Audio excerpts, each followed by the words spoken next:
Graça e paz, meus irmãos, sejam bem-vindos. Que alegria estarmos juntos aqui estudando. Entramos agora no livro de Provérbios. E essa semana nós iremos de Provérbios capítulo 1 até o capítulo 19.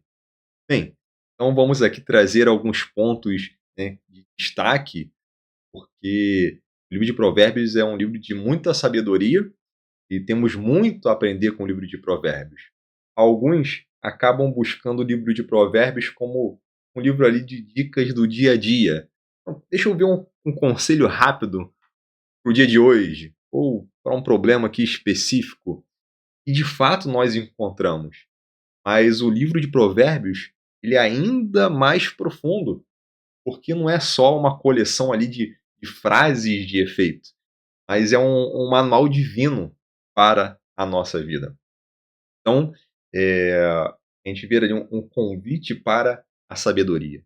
Então, temos ali lições de sabedoria para a nossa vida, para os nossos relacionamentos, para os nossos pensamentos, as nossas palavras, nosso trabalho, nossas finanças.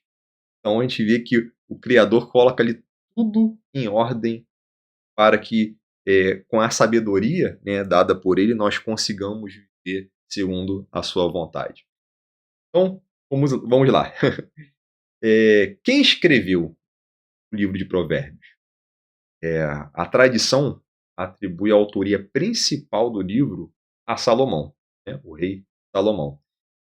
Ele é conhecido pelo dom, né, da sabedoria, segundo diz lá em 1 Reis, capítulo 3, versos 5 a 14. Vamos ver lá que Deus deu a ele um coração que ouve, né? Já estudamos já a respeito disso, né? Ele pediu um coração que ouve. As traduções colocam ali sobre a sabedoria. Bem, e ali, né, foi um pedido até de forma humilde para ele ter ali uma forma de discernir e governar melhor o povo. Bem, e agora estamos vendo o contexto Provérbios. Nos coloca ali diante, né, de um rei que está administrando, né, um império, e ao mesmo tempo é um pai preparando o filho, preparando ali o povo de Deus. Isso tudo com foco em como viver a vida em retidão, né, no caminho do Senhor. Então não é só uma sabedoria teórica, né, mas é prática. O objetivo é formar o caráter do povo de Deus. Sabemos que no dia a dia tem os desafios, tem as tensões, né, do cotidiano, da sociedade. Vamos ver aqui como lidar com essas tensões. Segundo está escrito em 1 Reis 4:32, Salomão ele compôs 3.000 provérbios e 1.005 cânticos.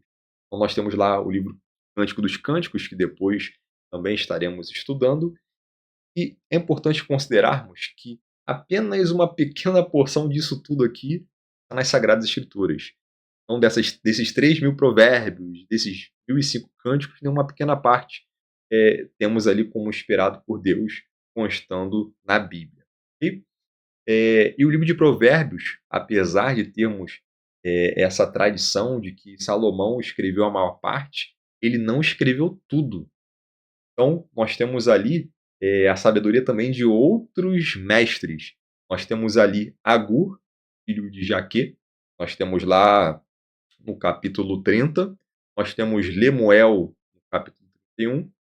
Ali no capítulo 22 e 24, nós vamos ver sobre outros sábios, que em hebraico ali vamos ver Rahamim, que possivelmente é uma escola, né, ou uma tradição de sabedoria, né, sapiencial.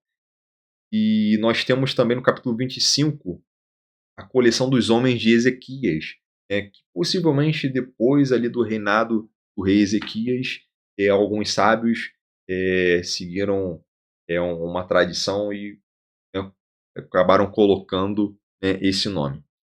Bem, temos aqui então um livro de muita sabedoria, e aí vem a pergunta: segundo as escrituras, o que é sabedoria? O que de fato significa a palavra sabedoria? Bem, em hebraico a palavra sabedoria é hormá, hormá, que vai muito além do intelecto.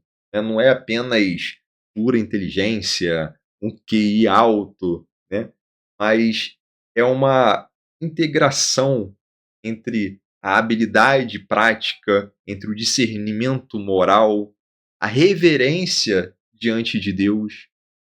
Então, no hebraico, a ideia aqui não é só ser esperto, mas é ser habilidoso para viver como Deus deseja. Por isso que nós vamos ver no livro de Provérbios que a sabedoria e o temor do Senhor são inseparáveis. E vamos ver isso agora. Qual é a porta de entrada para a sabedoria? O livro de Provérbios dá uma resposta já no início. Então, qual é a chave para essa porta? Estarei compartilhando aqui. O temor do Senhor é o princípio do conhecimento. Os loucos desprezam a sabedoria e a instrução. Nós temos aqui o conhecimento, né, em hebraico da'at, conhecimento, saber. Então nós temos aqui outras traduções também. Uma parte das traduções, né, vão trazer esse entendimento, né, ciência, conhecimento, aqui, ao princípio saber, né? Temos aqui algumas traduções diferentes, mas palavras aqui sinônimas. Então, nós temos, né, algumas palavras hebraicas aqui interessantes, né, nesse texto. Já começa aqui pela palavra temor, né, que aqui em hebraico a primeira palavra do texto aqui, ó, é irat. Irat é esse temor, mas não é o temor ali do medo, do pavor, né, mas de uma reverência profunda, né, com respeito ali diante da majestade, do poder, né, da santidade de Deus. Então, por eu ter uma reverência, um respeito diante do meu Deus, que é majestoso, que é poderoso, que é santo, eu diante dele eu também vou buscar essa santidade. Então, se eu sou sábio, eu temo ao Senhor, eu vou respeitar a santidade dele. Eu vou me posicionar diante dele como uma pessoa santa. Ok? Então, nós temos esse termo irat, que é temor do Senhor. Ok? E nós temos, né, essa questão da sabedoria, que nos dá também, né, alegria. A sabedoria, né, da Bíblia não é apenas, conforme eu mencionei antes, é você ter autoconhecimento em alguma coisa, você tem que ter a prática, e essa prática em temor a Deus. Ok? Então, só quando você tem um coração curvado, um coração que se aproxima diante do Senhor, reverencia, né, respeito ali, admiração, você reconhece que Ele é o Deus da sua vida, então aí sim, você é uma pessoa sábia. Bem, o livro de Provérbios, ele está ali dividido, né, três formas diferentes, né, de literatura ou partes distintas, e são elas as seguintes. Temos um prólogo sobre sabedoria, um prólogo sapiencial, que é do capítulo 1 ao capítulo 9, com longos discursos, personificações poéticas, temos, né, um confronto ali entre a sabedoria e a insensatez, a sabedoria e a loucura. Nós temos, né, depois do capítulo 10 ao 22, uma coleção que seria, digamos, uma parte principal do que alguns chamam, são alguns ditos curtos e alguns contrastes criados ali por Salomão. Então essa parte do meio ali foi escrita por Salomão. Nós temos as palavras dos sábios, inicia ali no capítulo 22, 17 e vai até o capítulo 31. Ok? Os escritores bíblicos aqui, conforme já mencionado, eram sábios, então mestres da linguagem, utilizaram ali muita forma poética, né, com paralelismo, vários contrastes, né, expandindo ideias, alguns jogos de palavras, né, trocadilhos, isso tudo até para facilitar a memorização. Então, cada provérbio, cada verso ali era uma obra-prima literária. e realmente é um texto ali que você vê de muita sabedoria mesmo. Então, vimos que o temor do Senhor é o princípio do saber, mas os loucos desprezam a sabedoria e o ensino, certo? Eh, e aqui nós temos algumas palavrinhas em hebraico, né, de forma aqui resumida, nós temos vou colocar aqui, temos essa palavrinha aqui, reshit, e lá em Gênesis, a primeira palavra da Bíblia é bereshit, que significa no princípio. Esse B, no início, né, da palavra, seria o no, ou em. Bereshit seria início. Então aqui nós temos o reshit, o início, né, o primeiro. É que não significa só que é o primeiro, né, mas tem o sentido de fundamento. Então, no texto, quando nós estamos vendo que o temor do Senhor é o princípio do conhecimento, ele é o primeiro, a primeira coisa que tem que vir, mas também é o fundamento de tudo. Sem o temor do Senhor, não há conhecimento. Então, ele é a base, ele é o princípio, é o que vem primeiro, mas sem esse que vem primeiro não tem nada, você perde a base. Então, quem despreza a sabedoria e a instrução, obviamente, é insensato, porque para se ter a sabedoria, para se ter o conhecimento, é necessário o temor ao Senhor. Amém? Temos aqui uma forma, digamos que no hebraico, né, digamos assim, da literatura, bastante interessante, né, quando nós temos aqui algumas palavrinhas, e né, que até essa palavra aqui, essa palavra mussar, mussar significa uma forma de ética dentro do hebraico, né? Como você tem uma disciplina, uma correção, você anda nas veredas. Então, uma coisa que é interessante ver essa palavra. Então, quando você tem um ensino que é corretivo, um ensino que é instrutivo para que a pessoa venha andar no caminho, nós chamamos de mussar. E no Novo Testamento, os ensinos de Jesus, todos eles são uma espécie de mussar. Então, o que Jesus fez ali é mussar da montanha, né? Tudo ali, todos os ensinamentos dele têm essa característica, essa disciplina formativa, nessa forma, como um professor, né? De uma forma pedagógica, né? Trazer aqui os ensinamentos, né? Querendo instruir o caminho a se andar, né? Com sabedoria. Ok? Não é que uma forma punitiva, né? Mas uma correção ali. Ó, faça isso aqui que é certo. Não significa que a pessoa errou, está dando uma bronca, né? Mas é uma forma aqui de instrução. Então, vamos pular um pouquinho aqui. O verso 19 vai falar contra a cobiça. Então, a cobiça, né, o caminho, a ganância leva à destruição. Então, o homem, ele quando busca a ganância, ele se afasta da vida com Deus, e aí ele acaba focando ali muito em outras coisas e se autodestrói, perdendo ali acesso às riquezas eternas. Então, um grande perigo. No capítulo 2, no verso 4, nós temos um texto interessante também. Se o buscares como quem busca a prata, e o buscares como quem busca tesouros escondidos, então entenderás o temor do Senhor e acharás o conhecimento de Deus.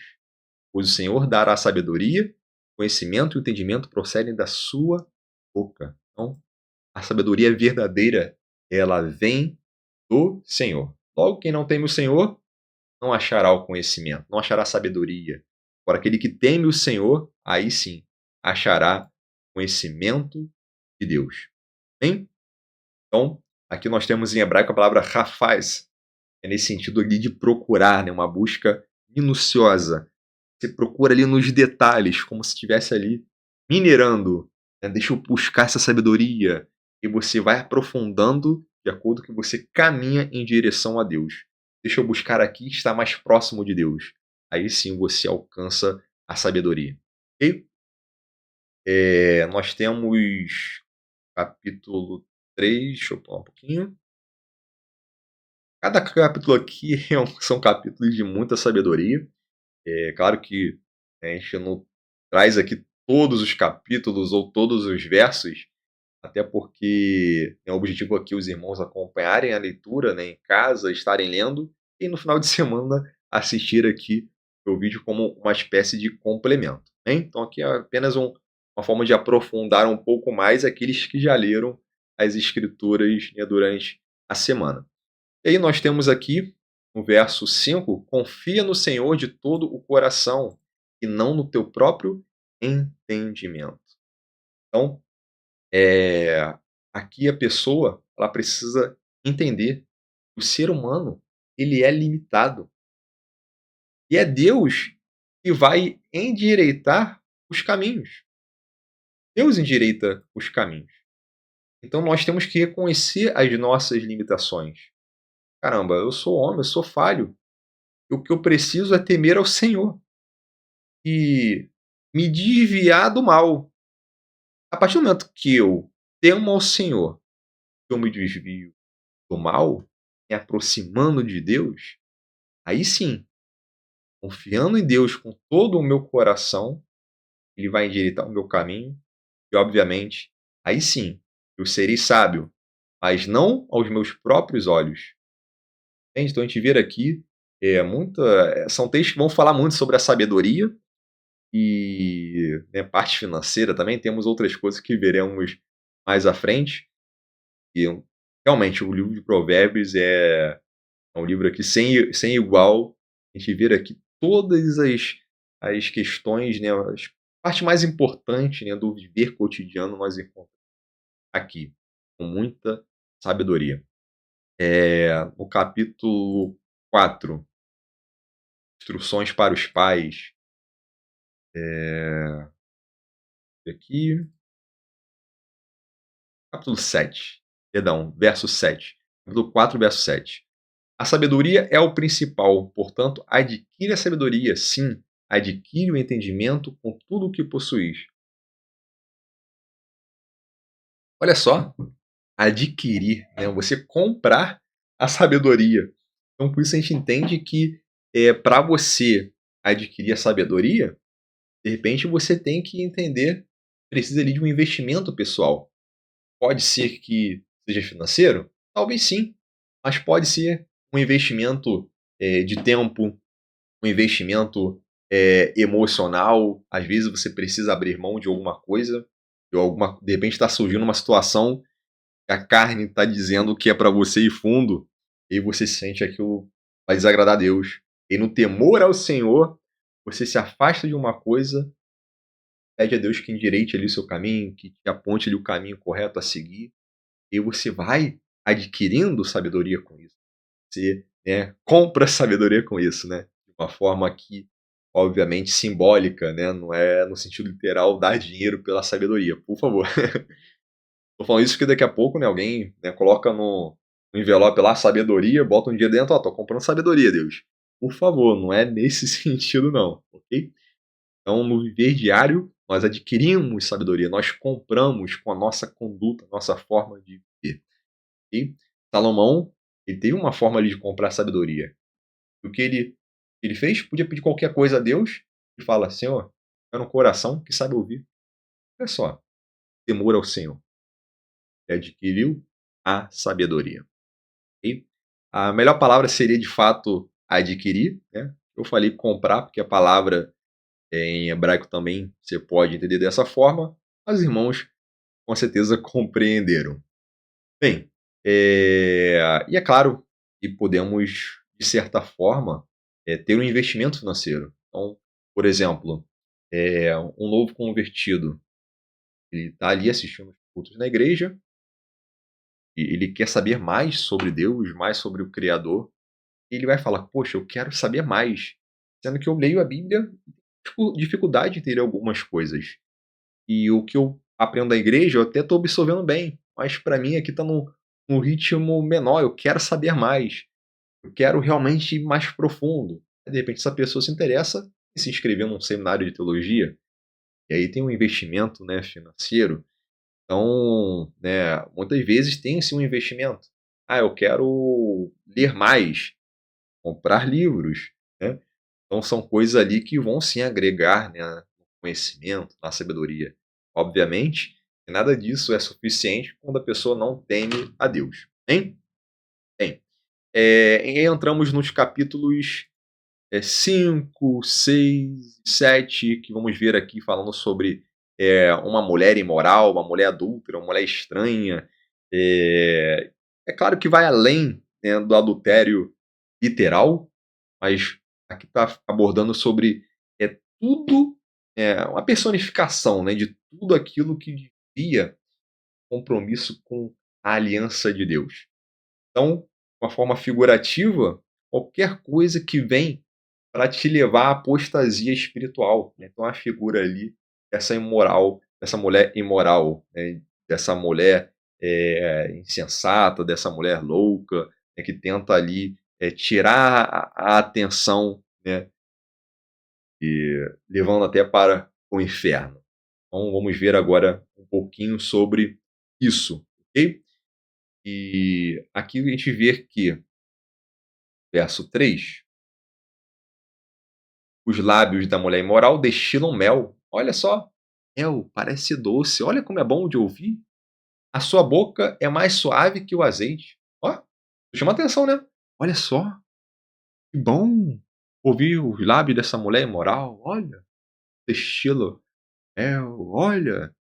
Mas olha o verso 4. Mas no final é amarga como o absinto, afiada como a espada de dois gumes. Seus pés descem à morte, seus passos levam para o caminho da sepultura. Então, a gente vê que essa mulher ela não está indo pelo caminho da vida, mas conduz à perdição, né, são caminhos ali incertos, né. Então, veremos esse contraste, nessa seção, dos capítulos aí 5 a 7, ok?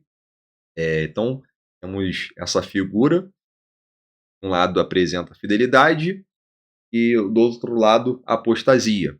A fidelidade confirma ali o compromisso com Deus e o compromisso com a aliança de Deus. Esse texto, a fidelidade está ligada à sabedoria e a apostasia está ligada à insensatez, à loucura.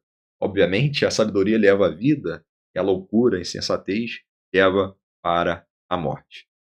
E aí nós temos nos capítulos 8 e 9 a sabedoria como pessoa. Inclusive, achei até engraçado, minha filha mais velha, Ana Clara, estava fazendo a leitura essa semana. Ela falou: pai, não sei se eu estou entendendo aqui. Eu estou lendo aqui a sabedoria, mas parece que a sabedoria está escrevendo o texto. Parece aqui que a sabedoria é uma pessoa. Aí foi o que eu expliquei a ela. Sim, filho, o objetivo aí foi de fato fazer com que a sabedoria fosse uma pessoa, uma personificação. Então o escritor aqui coloca a sabedoria de fato como uma mulher aqui, né. Então é uma seção aqui, bastante rica, né, e tem alguns pontos aqui bastante, interessantes. Inclusive, aqui nessa porção, nós temos até alguns pontos que nos leva, a um entendimento aqui que os pais da igreja chegou a identificar Cristo antes mesmo, do nascimento, de Maria. Então, temos aqui uma palavra aqui que vai falar que o Senhor me possuiu, né, no princípio, ou criou-me, né, no princípio. E tem um debate aqui teológico, de vários e vários e vários, dos pais da igreja, Justino Marte, Ambrósio, tem Atanásio, né, entre outros, que vão, né, comentar aqui, dizendo que o livro de Provérbios, quando mencionou isso, já pensavam já em Cristo, né. Então é algo bastante interessante. Aqui no capítulo 9 nós temos, né, algo bastante interessante, que parece aqui 2 convites, são convites opostos. De um lado, nós temos a sabedoria, convidando para um grande banquete. E do outro, nós temos a insensatez, que é simbolizada por uma mulher tola, e também faz o convite. Cada uma ali oferecendo uma forma de viver diferente. É claro que, ao aceitar o convite da sabedoria, isso leva à vida, enquanto seguir a insensatez leva à morte. Então, eh, escolher entre a sabedoria e a insensatez é decidir se quer viver plenamente ou perder-se. Isso nos lembra até um texto que nós lemos lá em Deuteronômio, no capítulo 30, que é: "Coloquei diante de ti a vida e a morte. Escolhe, pois, a vida". Então, já vemos novamente, né, a mesma ideia sendo trazida aqui. Então, nós lemos aqui no capítulo 9, inicialmente aqui falando sobre o banquete da sabedoria, certo? E obviamente, esse que faz parte desse banquete, ele de fato andará no temor do Senhor, se tornará ainda mais sábio e terá vida plena. E por outro lado, nós temos o convite da mulher insensata. Esse que a ouve, esse que anda segundo a sua insensatez, ele obviamente andará no caminho de morte, caminho que levará à sepultura. Ok? Conforme mencionado, né, temos vários temas, né, muito importantes no livro de Provérbios. Aqui no capítulo 10, vamos ver vários e vários e vários assuntos. Logo no primeiro verso aqui, nós vamos ver sobre a dor dos pais quando temos um filho insensato. Quando temos, não, quando tem. A dor de um pai quando tem um filho insensato. Então, um filho, quando ele é sábio, ele alegra seu pai, né? Ó, o filho sábio alegra seu pai, mas o insensato é a tristeza de sua mãe, né? Uma coisa triste. Nós temos aqui vários e vários provérbios trazendo a respeito disso. Então, nós temos aqui capítulo 13, né, um filho sábio ouve a instrução do pai, mas o zombador não escuta a repreensão. Aí nós temos mais à frente, né, o 15, verso 20, né, o filho sábio alegra seu pai, mas o homem sensato despreza sua mãe. E assim vai, né? Nós temos vários provérbios nesse sentido. Temos o 17, 5, nós temos o 19 também. Então nós temos aqui alguns provérbios falando sobre a insensatez dos filhos. Então, uma coisa que já percebemos de cara é que a instrução dos pais é mais do que qualquer tradição. É o primeiro discipulado, é uma transmissão de valores para a vida. É algo muito importante. Então, o filho sábio, ele precisa ouvir os pais, entender ali o caminho que leva o temor ao Senhor. Hein? Nós temos então mais adiante, deixa eu voltar um pouquinho, capítulo 16, muito aqui falando sobre a responsabilidade, né, humana. E uma coisa bastante interessante nesse primeiro verso, que os planos do coração pertencem ao homem, mas a resposta da língua vem do Senhor. Então, os nossos planos, né, que nós idealizamos, tá vindo daqui, pertence a mim. Agora, se isso é algo que pertence ao Senhor também, de repente o tempo dirá. Mas o ideal, né, um homem sábio, ele consegue esperar até ele entender se aquilo também faz parte, né, se está alinhado aos planos de Deus. Porque se o plano do meu coração pertence a mim, não estiver alinhado com os planos de Deus, pode ser que esses meus planos venham a ser frustrados. É importante eu tentar identificar com sabedoria: Senhor, mostra aqui, Diz me revelando isso aqui que eu estou planejando, isso aqui que meu coração anseia, que pertence a mim, também faz parte dos seus planos? Está alinhado de acordo com a sua vontade? Me demonstre, Senhor. E aí, com certeza, conseguindo harmonizar o planejamento humano com a soberania de Deus, teremos êxito. Ok? Inclusive, aqui no verso 9, o coração do homem planeja seu caminho, mas o Senhor lhe dirige os passos. Então, se eu planejar um caminho, vou fazer isso, isso, isso, isso, isso, mas Deus quer outra coisa para mim, não adianta, eu não vou conseguir andar em oposição. Alguma coisa aqui vai dar errado para que eu consiga ser direcionado ao que Deus quer para mim. Então, Deus vai direcionar os meus passos. Então, inclusive, é importante nós entendermos uma coisa, porque esses versos, eles não eliminam a responsabilidade humana. O homem ele tem que continuar planejando o seu caminho.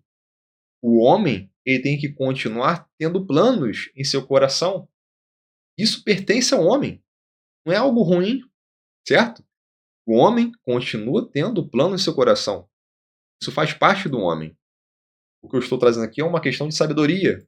Você procurar ver, Senhor, me mostra se os meus planos, os planos do meu coração estão alinhados à sua vontade. Ok? Mas olha só, eu estava lendo aqui o verso 9, certo? Então, se eu conseguir, né, um discernimento, entender, olha, realmente agora eu percebo que Deus confirmou isso para mim. Então, quero que Ele me conduza, né, de acordo com o que Ele quer. E é uma forma de cooperação, né? Nós somos chamados a planejar, isso vem do homem, a fazer planos. Agora, nós temos que reconhecer que é Deus que governa os resultados. Então, se eu quero algo, se eu planejo algo, mas Deus não quer isso para mim, eu posso ter uma frustração. Então, por isso que é muitas das vezes importante nós buscarmos em oração. Senhor, por favor, o Senhor quer da sua vontade? O Senhor quer isso para mim? Em meus passos, me mostre o que o Senhor quer para mim, me dê sabedoria para que eu possa ter êxito. Então, isso tudo é muito importante, porque não é uma competição, né, do que eu quero contra o que Deus quer. Não é uma competição, como se fosse, uma dança, nós dançando com o Criador. Senhor, essa aqui é a minha vontade, mas ela está indo conforme o seu propósito? Dançando juntos. E aí, tendo o ouvido ali sensível para a voz de Deus, de repente podemos entender que não é, continuar a dança, e caminhando para onde ele direcionar. Ou se ele confirmar, opa, sim, meu filho, é esse caminho que eu vou te levar. E vou conduzir os seus passos nesse caminho. Olha só que benção, né? Mas é importante colocarmos Deus na frente de tudo. Lá em Tiago, capítulo 4, né, nos versos 13 a 16, agora prestai atenção, vós que dizeis, hoje ou amanhã iremos a tal cidade. Lá passaremos o ano, negociaremos e teremos lucro. Ó, os planos. Planos do homem. Né? O homem planejando aqui fazer alguma coisa. No entanto, não sabeis o que acontecerá no dia de amanhã, ou o que é a vossa vida. Sois como uma névoa que aparece por pouco tempo e logo se dissipa. Em vez disso, devias dizer: se o Senhor quiser, viveremos e faremos isto ou aquilo. Então, aqui é uma instrução para que não venhamos a ser arrogantes, de não usar do nosso orgulho. Eu sou bom o que eu faço, eu vou conquistar isso, eu vou conquistar aquilo outro, porque eu vou fazer acontecer, porque eu estou preparado, porque eu sou mais capacitado. Não. Devemos colocar tudo em Deus. É Ele que dirige os passos. Se algo vai dar certo, é porque Ele permitiu que fosse dar certo. Se algo for dar errado, se algum plano meu for ser frustrado, é porque Ele permitiu que isso acontecesse. Então, é importante o quê? Termos a sabedoria de falar: eu estou planejando, eu vou viver toda a vontade de Deus. Senhor, se tu quiseres, eu viverei isso, eu vou viver aquilo. Direcione, guie meus passos, né? Esteja me guiando nessa dança. Eu quero andar conforme os seus passos. Quero andar conforme a sua vontade. Então, isso nos ajudará. Isso vai nos libertar, né, de uma paralisia, porque tem gente que fala: não, Está nas mãos de Deus. Deus fará tudo. E outros, por outro lado, já pensam: não, eu controlo tudo. É tudo pelo meu esforço, a minha garra. Eu sou esforçado e tal. Não é assim. É nem pensar que vou colocar tudo nas mãos de Deus e é Ele que se vira lá. Ou eu estou por conta própria, eu consigo tudo porque eu sou capaz. Não. O homem e o Criador. Juntos, né, como uma dança. Nós precisamos planejar como se tudo dependesse ali de nós, mas orando a Deus como se tudo dependesse dele, certo? Então o planejamento, ele tem que ter ali 100%. Vou planejar, entregar em Deus. Senhor, eu planejei isso. E agora estou dependendo de ti, porque isso não acontece sem a tua permissão, sem o teu querer, sem a tua vontade. Então planejamos tudo e dependemos totalmente, ok? E aí a gente descansa, né, que Deus vai realmente reconhecer, né, o nosso esforço sincero diante dele. Se tiver ali alinhado com o seu propósito eterno, tudo irá bem. Bem, meus irmãos, deu horário de eu ir para a igreja, então vou fazer um corte aqui rapidinho, já volto. Voltei, estou aqui, não vai embora.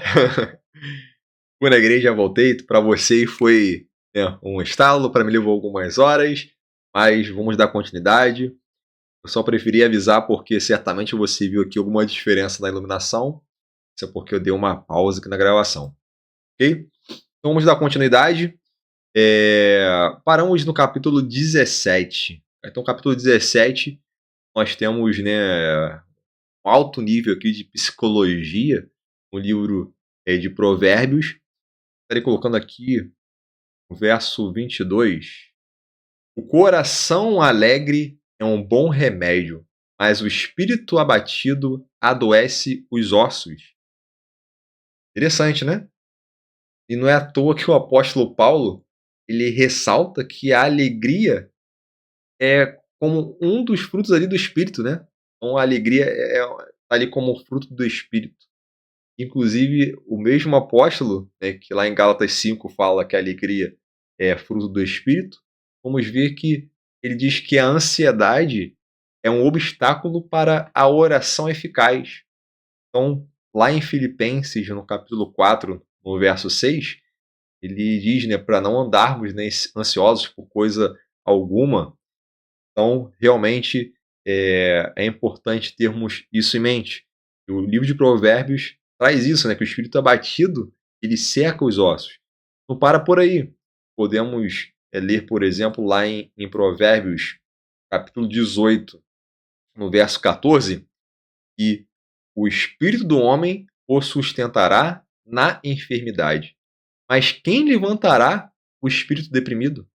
Hoje se ensina muito sobre isso, apesar de ainda haver muitos estudos científicos nessa área, né, da psicologia. Então, a psicologia moderna está buscando entender muita coisa, mas no livro de Provérbios nós já vemos isso. Então, hoje a psicologia tenta entender sobre a mente e o corpo. E o livro de Provérbios, milênios antes, já ensinava sobre a saúde espiritual, afeta a saúde física e vice-versa. Então, o espírito aqui abatido, né, que em hebraico nós temos aqui essa palavrinha aqui, ruach, ruach nirreah. Esse ruach nirreah, ele significa literalmente espírito esmagado, espírito abatido, um estado de desespero que afeta todo o ser. Então nós vemos aqui que é um impacto, né, grande e pessoas, principalmente líderes, que cuidam de vidas em função ali, realmente uma função de liderança, precisam, né, ter um olhar, né, para o ser humano como um todo. Porque, de repente, se olhar só o espiritual, a pessoa pode ter alguma carência ali no emocional, físico, social ou outra área quer que seja, e de repente não está enxergando algum problema. Mas outro problema pode trazer também um impacto em um curto, longo tempo, curto, médio ou longo prazo, né? No espiritual também. Então, todas as áreas, né, da nossa vida são importantes de buscarmos ali estarem saudáveis, porque uma área às vezes pode, né, acabar atrapalhando em outra. Então, essa ideia de tentar separar espiritual, o que é do dia a dia, ela não faz parte da forma de pensar do povo da Bíblia. Então, andam em conjunto. É importante estarmos bem espiritualmente, buscarmos estar bem, né, na mente, bem fisicamente, né, buscarmos uma vida saudável. Isso é muito importante para até a paz de espírito, né? Lá em Provérbios 18, 21, texto muito importante também, e a morte e a vida estão em poder da língua, e aquele que a ama comerá do seu fruto. Olha só, hein? Há um arsenal espiritual na língua. A língua tem poder de vida e morte. E aqui em hebraico nós temos uma palavrinha aqui bastante interessante, que é de Yad Lashon, que é na mão da língua. Olha só, hein? Na mão da língua, literalmente na mão da língua, né. É uma expressão literal, na mão da língua, mas aqui a intenção era trazer de fato que a mão da língua, né, a língua tem um poder, tem uma ação, então está no poder da língua. Então as palavras têm poder criativo ou destrutivo, assim como as obras das nossas mãos. Então a comunicação sábia, ela edifica. Já a comunicação imprudente, ela destrói. Então é importante até ouvirmos mais antes de abrir as nossas bocas. E lá em Tiago 3,5, vai mostrar a língua como tendo o mesmo poder que uma pequena faísca e um incêndio enorme em uma floresta. Então, uma floresta inteira pode se incendiar por causa de uma pequena faísca? Pode. Somente a língua, ela tem esse mesmo poder para causar uma imensa destruição. Infelizmente, estamos vendo isso num cenário atual aqui no Brasil. Eu não vou trazer aqui esse ponto, porque de repente está assistindo esse vídeo alguns anos posteriormente. Eu espero que quando você estiver assistindo esse vídeo, se for daqui a alguns anos, esteja tudo bem no Brasil, porque o cenário atual agora em 2025 não é dos melhores, né? Estão tentando venezuelar o Brasil. O Senhor tenha misericórdia de nós, que venhamos a ter governantes justos, venhamos a ter ministros e juízes, que andam no temor do Senhor, com sabedoria. Bem, um outro ponto também que aprendemos no livro de Provérbios, a gente vê um contraste ali entre várias coisas, né? Falando sobre diligência versus preguiça, honestidade comercial versus fraude. Então a gente vê, né, que tudo ali tem um contraste. No livro de Provérbios, nós percebemos que antes de pensar de repente em prosperidade, tem que ver que é necessário ter um caráter, né, um bom caráter. Então, a gente vê um texto também que eu gostei referente a isso, vou colocar aqui para os irmãos, capítulo 19, no verso 1. É melhor o pobre que anda com integridade do que o perverso de lábios e tolo. Que é isso? Caramba. É o pobre que anda com integridade do que o perverso de lábios e tolo. Então, o trabalho ele precisa ser pensado de forma também espiritual. É uma coisa ali separada. Minha vida com Deus é aqui, trabalho, eu sou uma outra pessoa. É uma pessoa. Aí eu seria um insensato se eu pensasse dessa forma. Deus tem que estar presente em todos os lugares por onde eu for. Eu tenho que considerar isso. É, Agora, um texto que para mim é um dos mais fortes aqui neste capítulo é o 17, verso 17. Quem se compadece do pobre, empresta ao Senhor, e este lhe retribuirá seu benefício. Olha só, hein? Então, a generosidade para com os pobres, ela é vista como uma forma de empréstimo a Deus. Deus assume o lugar do pobre, tornando-se devedor daquele que pratica a misericórdia.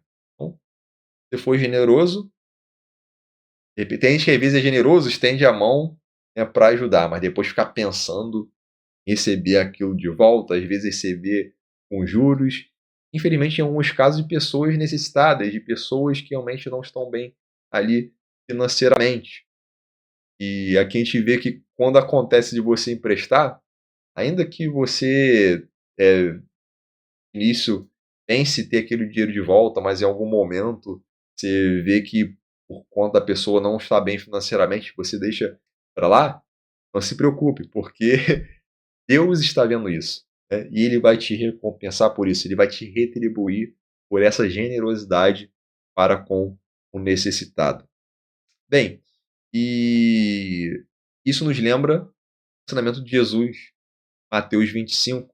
Então, Mateus 25, Jesus diz: Fizestes a um destes pequeninos, não fizestes a mim. Então, a gente vê que esse capítulo ele, né, traz muito sobre isso, sobre a integridade, ela tem um valor superior à riqueza. Então, conforme lemos, o pobre íntegro é melhor que o perverso de lábios tolo. É, Deixa eu pular um pouquinho, irmãos, para avançar aqui, para ficar muito longo. Então vamos aqui a alguns pontos aqui para fecharmos. Então, no livro de Provérbios, nós encontramos também muitos paradoxos. Esses paradoxos, vamos ver que muitas das vezes são usados algumas literaturas bíblicas ou até mesmo extra-bíblicas. Então, uma coisa que nós até demonstramos hoje aqui, tem alguns pontos de contato, alguns versos aqui de Provérbios com textos de Deuteronômio. Então, lá em Deuteronômio 28, nós temos, né, as bênçãos e as maldições. Né? As bênçãos pronunciadas em Gerizim e as maldições no Monte Ebal. E claramente, no texto das bênçãos e maldições, nós vamos ver que escolha a bênção para que vivas. A maldição, né, é a morte. E Deus o tempo todo falando, ó, escolha a vida, escolha a bênção. E em Provérbios nós nos deparamos também com essa mesma ideia, né, e criando esse paradoxo aí entre vida e morte, né? E a gente vê aqui igual forma também sendo aplicada no livro de Provérbios. E temos também alguns paralelos com a literatura egípcia, né, uma literatura extra-bíblica. Temos os ensinamentos de Amenemope. Então, ele traz, né, alguns conceitos, né, de universalidade, a busca por sabedoria. É claro que a sabedoria bíblica ela é focada no monoteísmo, a ética, o reino, mas vamos ver alguns princípios, né, alguns paralelos da literatura egípcia. E vamos ver também muitas conexões com o livro de Salmos, e ainda que os evangelhos, né, tenham surgido posteriormente, vamos ver alguns paralelos também nos evangelhos. Ok? Então, falando ali sobre justo e ímpio, o caminho, né, temas como a alegria do Senhor, vida abundante. Então, Jesus tem, né, toda essa sabedoria. Então, obviamente, a tradição sapiencial seria ali clara na vida de Jesus, nos seus ensinamentos.